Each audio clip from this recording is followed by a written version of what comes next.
Brendan and Paul with Sons of Speed. We are in the beautiful state of South Carolina today, and we are driving the brand new 2024 Hyundai Kona.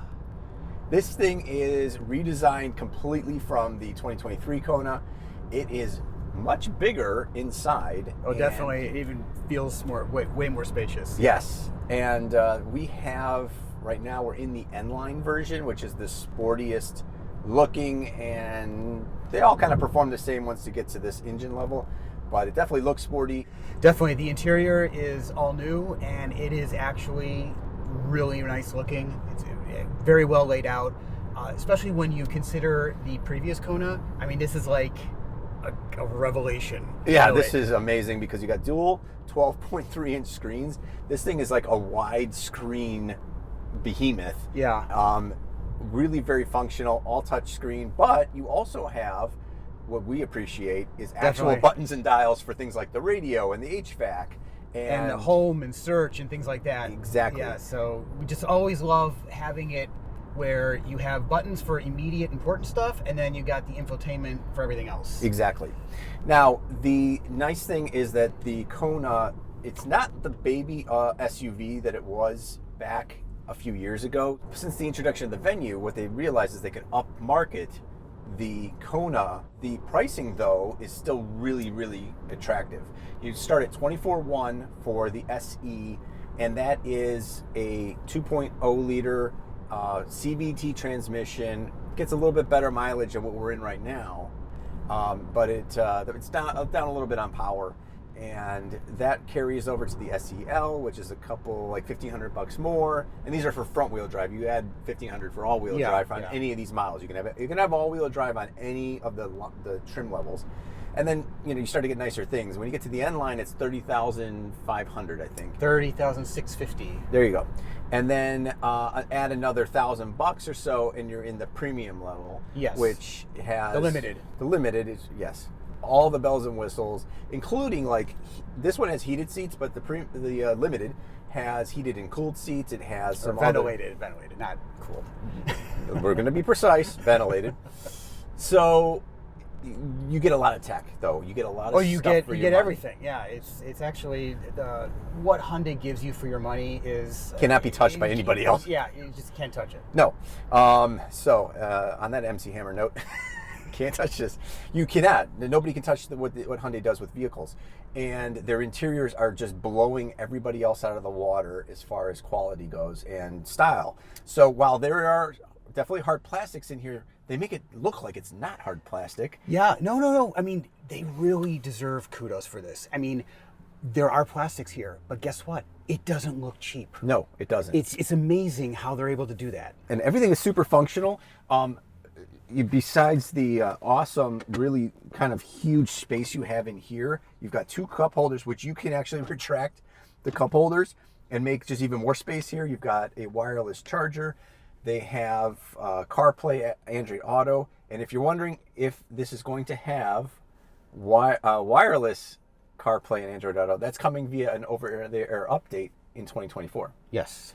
Now, what we're driving is a 1.6 liter turbo, which you get in the two higher trim levels. Makes 190 horsepower and 195 pound-feet of torque. It's down 5 horsepower from the last version of this engine because of emission regulations, but we still hit about 8 seconds, 0 to 60, and about 16 with seconds. Two people in the car, so figure about 7.8. 7.9, by yourself. By yourself. And then about 16 flat in the quarter mile. So it's not the N version. N-Line is simply just an appearance package mostly. It's definitely going to get faster if they do bring out the N version. We hope. Hey, Hyundai, we hope you do. Yes, please do, because the last N version was pretty fun. And but this one is definitely the kind of vehicle that if you had a small family or even sort of like a mid-sized family who's got $33,000 to spend on a car, or maybe 35 with the all-wheel drive, this is a great vehicle. It's really nice. And also, you don't have to go 35. There's different trim levels that bring you, down to even under 30. Some other great things about the Kona are, A, it's got an awesome turning radius. B, the handling, the suspension is actually pretty impressive. Yeah. This thing soaks up bumps to the point where you're just driving around these South Carolina roads, hitting a few bumps and stuff. We didn't even really notice the suspension, which is a good thing, for many miles. And then finally it dawned on me like, hey, we're running over these bumps and it's really doing well. Yeah, expansion joints, rough road, just anything that you could feel usually on not very good surfaces, soaks them up pretty well. Right. It's kind of that perfect balance where it's not floaty and it's not super hard either, but it's going to soak up your smaller bumps with complete ease, and you're just not going to notice any problems with the suspension whatsoever. And there's also not a lot of lean, as we're probably going to see right in here, is that it's got a very good tuning, and this is what Hyundai is doing really well lately, is their suspension tuning is actually very impressive. I mean, yeah, look at these sweepers here. It just really does a nice job of keeping balance, not leaning too much, and just giving you some good confidence that you can, take that turn at a nice speed. It really does. And the all-wheel drive, I'm sure, helps. And this is an all-wheel drive version. But man, this is like one of those cars that a lot of the stuff, like the interior and the screens and the tech and the stuff you get on it, is definitely an A+. But the all-around is like sort of like a BB+, because it does everything really well. Mm-hmm. I mean, it's one of those jack of all trades kind of thing. It's not a master of one, where you're not getting a super fast vehicle. You're not getting a super handling vehicle. But you're not paying for that. So no, you're absolutely right. It's definitely one of these vehicles that if you're buying one vehicle for your family, this thing can do pretty much everything, because it's got a lot of cargo room. It's got room for all the people in your family. It's got all-wheel drive. It handles well. It's sporty enough where it's going to get out of its own way when you're trying to merge and just go. And it gets really good mileage. It's like 28 miles a gallon. 28 on the 1.6 and 31 on the 2.0. Right. All right, let's take a quick peek outside the car and let me show you what is actually going on out here, because there's a lot of good stuff. There's a lot of stuff, yep. Okay, as promised, we're going to look at the outside of the N-Line on the new Kona, and we're going to show you all the cool features on this one and compare it to the Limited, and definitely there are a lot of differences out here. What we really love about this particular, on the N-Line exterior design, is you got this light bar that goes all the way across. Now on the N-Line, for some reason, it doesn't illuminate in the middle, and these are daytime running lights. So it'll just do this corner and it'll just do that corner. And we'll see it's a little bit different on the Limited. Now down here, this is all different. This whole front end is different, this grille is different. These barn doors, I call them barn doors, but they're additional aero that opens up and allows air to flow through there. It's for aerodynamics and for cooling. The N-Line is definitely going for that really sporty look. With all of the new Konas, you get this Z-line, which goes, it's a line from here, then down here, and then here. And that just gives it a little bit more of an edgy aggressiveness. Also, body color here instead of flat black. Those tires, by the way, 19-inch. And then also, one last thing, this is body color instead of flat black as well, this rocker panel. So pretty aggressive and really great looking. I just love the fact that these match up. You're gonna see I don't really like the Limited look as much as I do on the N-Line. But there are some things you lose if you go from an N-Line to a Limited, and some things you gain going from an N-Line to a Limited. 235, 45, R19 tires. These are acoustic tires that are designed to help reduce road noise. Only the 19-inch tires do that. You got this awesome light bar that goes across the back as well. And on the N-Line, you have these really awesome exhaust pipes. These are like polished silver exhaust pipes. Dual spoilers with additional rakes on the inside. These things are really aggressive, and you can see them from coming in your rearview mirror as someone is coming to pass you, because this sticks out a little bit. So it really has this nice aggressive look to it.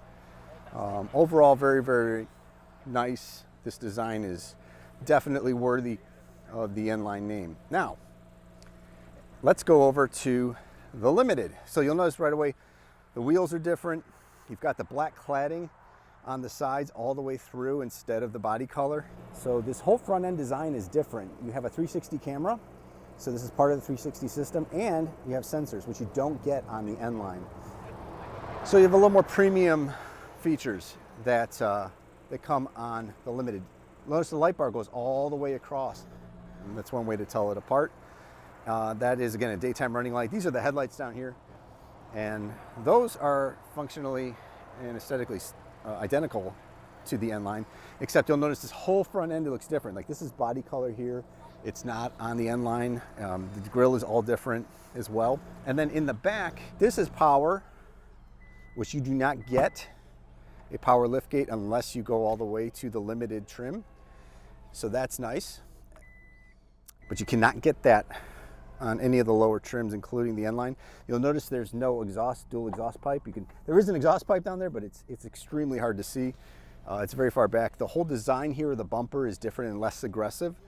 And then you'll notice that there's no spoiler. You just get this sort of, I guess you could kind of call that a spoiler, but it's definitely not the aggressive one that you see on the N line. So those are the big differences aesthetically with the Kona Limited versus the Kona N line.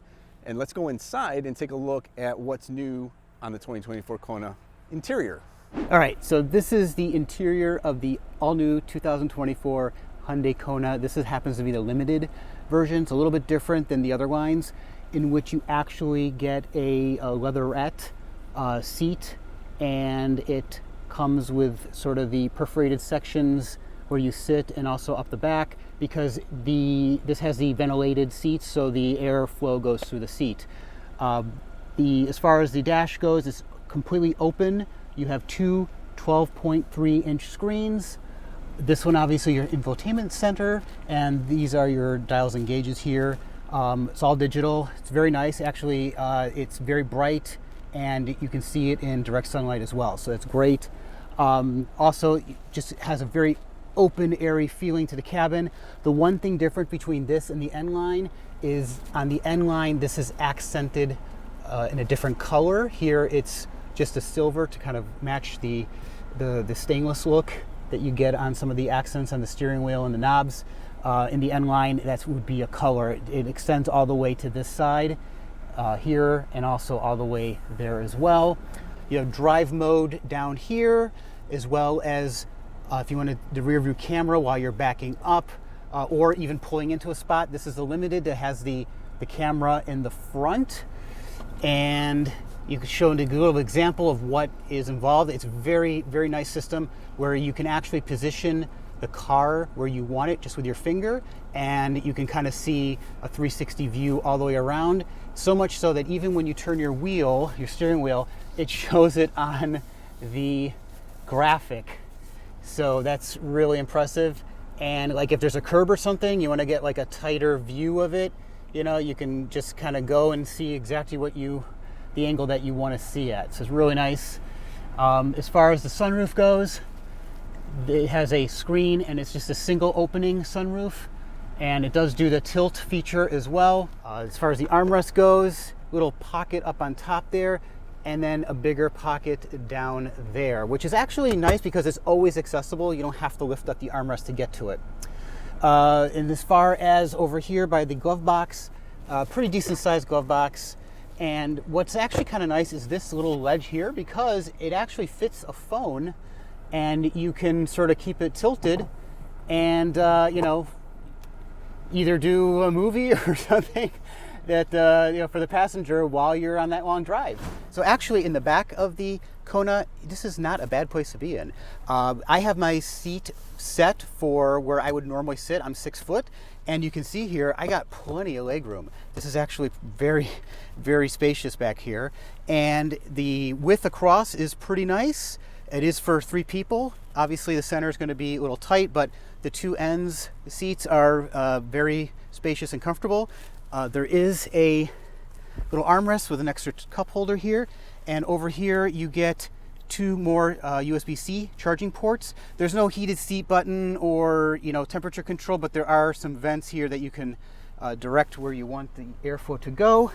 And then in the door pocket we have another cup holder and your window switch. So like I said, it's not a bad place to be. Obviously it doesn't have a lot of features or niceties, but it's got a lot of space, which is really the most important thing. Okay, so the Kona Limited has the power liftgate. The other models do not. And you can see here, we got our gear in here. It's pretty spacious back here. You know, a lot of room for groceries and for a little vacation trip. Let's see, you do have a floor that kind of comes up. There's a spare tire, but there's some room around it. But it's kind of nice if you have something, water bottles or something, so they're not rolling around in the back while you're driving. And finally, you do have a 60-40 split. This is based on, the 60% is based on the driver's side. So that is the interior of the 2024 Kona Limited. And now we'll get back to the road and do some more driving. All right, so Paul, despite the fact that this thing is an awesome value and we think it's a great all-around vehicle, it does have a few things that could use improvement. And every car does, so don't get mad at us. There's no car is perfect, but I would start with the transmission. Yes, definitely. It's a little slow to react. Right. Both in changing gears, in upshifting and downshifting, and also if you put it in manual mode, when you pull the little flappy paddles here, it is a little slow to react. It takes a little time. Now, understand where we're coming from. We're performance people, so if you're just driving a normal, like you're just used to just driving normally, that probably is never going to be a problem for you. You won't even notice. No. But, you know, if you are driving flat out and you're looking for, the, you know, this thing to get into gear real quick so you can pass or something like that, that's where you're going to notice it. And it's not bad, it's just not great. Yeah. So there's just that little delay. Now, I will say the nice thing is if you do put it in manual mode, whatever gear you're in, if you floor it, it's staying in that gear. Yeah. So, you know, it actually is acting like a true manual. And this is an 8-speed automatic in the 1.6 liter turbo. You get a CVT in the 2 liter non-turbo that is not probably the best transmission. We as a general rule don't really like CVTs. In certain applications they work well, but there's a reason why they put the 8-speed, I think, in this, because it's better than the definitely CVT. To make it more sporty as well. Exactly. Now when they bring out the hopeful Kona N, not the N line, that'll be addressed, because we know that Hyundai can do a really good engine transmission in a performance vehicle in the auto or DCT, and so that'll probably make its way. So if you really want a awesome shifting and faster Kona, it's probably coming soon with the Kona N. If they come out with it, because so far it's not officially announced. Sure, yeah. Right.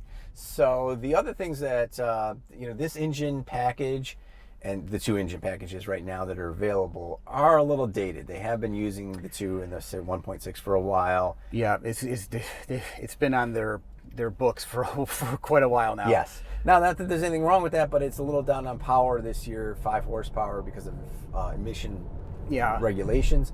So we'd love to see a little bit more power out of these sort of non-N cars. My guess would be like 240 would be the sweet spot with this car. Right. 240 horsepower. So it's, well, maybe that's a little bit too much. But Even at least 220. 220. Yeah, 220. So about 30 horsepower more would really make this car a lot more exciting. But, you know, for what it is, the 190 is definitely, it's a good power there when you need it for passing and merging onto the expressway. Right. Power to weight ratio is actually pretty decent. We would have all, we're like Tim Allen, we'll never turn down more power, right? Yes. So those are a couple of, I think, the really only complaints I've got so far on this vehicle. Other than like an overly aggressive lane keep assist, but you can always turn it off. Right. And other than that, I mean, it's nothing major going on here. No. Now, what is coming in the future that we do know about is an EV-only vehicle in this this design. So this Kona, the new 2024 Kona, was designed EV first. Yes. In every other sort of version of a car that has both a gas and an electric version, they designed the gas version first, and then they sort of retrofitted it for battery electric vehicles. This is designed as a battery electric vehicle that they retrofitted the gas engines into. Yes. And so we know an electric version is coming. It'll be all electric. There will be a standard and an extended range version. We have no other details on that whatsoever. One thing we do wish they would have, besides a full-on N version, is maybe a hybrid version. Yes. There's no talks about that right now, but you know how all the car companies are about future product. It's always hush hush. So, that might be coming as well. Yeah. And I think it would be a nice balance between the gas and a full electric version for people who don't have the ability, or they really don't want to worry about range anxiety. That hybrid in the middle would be a great stepping stone. Oh, absolutely. And I could totally see like 46 miles to the gallon or something like that, where it just makes a lot of sense for this car. So, but in the meantime, we do have the ICE version, and we will have the EV version next year. Right. So, Paul, now we are in the Kona Limited, and we've talked about a little bit where those differences are. Driving-wise, they're about the same. So let's just sum up what we've learned today driving both the Kona N-Line and the Kona Limited. Yeah, absolutely. So basically, overall, fantastic exterior, beautiful interior. You can't fault the car for that. Even in its price point, just great use of materials and just a very open, airy, spacious feel. And not just feel, though, but it actually is spacious inside of here. Exactly. They added that 3 inches of legroom in the back, a bunch of headroom up front, and no other vehicle probably that I can think of approaches the value at this price point. Correct. Or pretty much any price point for all the stuff that you get. Yes. Even in the top trim limited, it's still a bargain. Exactly. Now, do we wish that you could get all the top trim stuff from the Limited and put it onto an N-Line? Okay, yeah. Yes. Great point, because obviously with Sons of Speed, we prefer the look of the N-Line. Yes. But you cannot get some of these top tier features on that N-Line model. You have to go to the Limited, which then kind of subdues the look of it, which is just so upsetting. But now, there is a hack, though. There's a Sons of Speed hack to get what you want. And that is buy your car in Canada. Yes. Because apparently they get it. The Canadian model gets the best of both worlds. But for the US, it's either like you can pick the great exterior styling or pick all the features. Now, don't get me wrong, it still looks great. Right. It's just that, the N-Line just has that little edge over the Limited. Yes. So, until we can get our hands on a battery electric, which is coming, or an N model, which we hope is coming. Yes. This has been Brendan and Paul with Sons of Speed for We Are Motor Driven, and we're going to see you at the next video. Take care.